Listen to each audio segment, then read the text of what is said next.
Hello students ए video रे आमे जानिबा computer रे केउ ऑपरेटिंग सिस्टम सॉफ्टवेयर अछि एवं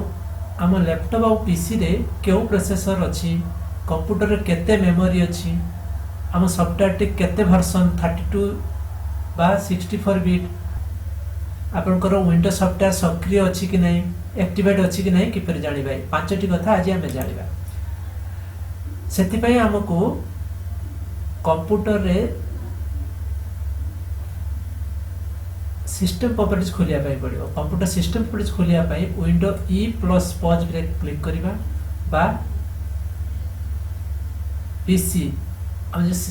डेस्कटॉप ऊपर जो पीसी आइकन अछि से पीसी आइकन रे प्रॉपर्टीज ऊपर क्लिक करिबा तापरे ए स्क्रीन आसीबो एथि हमें विंडो 10 प्रो लिखा अछि सेटा अछि Windows software version name window जो 10 वर्जन पड़छ विंडो 10 ऑपरेटिंग सिस्टम एटा 12 ऑपरेटिंग सिस्टम सॉफ्टवेयर एटा होची window 10 operating system software processor होची i5 सिस्टम टाइप होची 64 बिट मेमोरी होची 4GB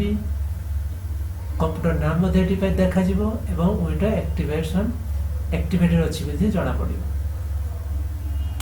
अधिक जानिया पाई विंडो की प्लस आर बटन प्रेस करी कि ms info 32 तापर ओके मारिबे सेठी आपण समस्त डिटेल जानि पारबे।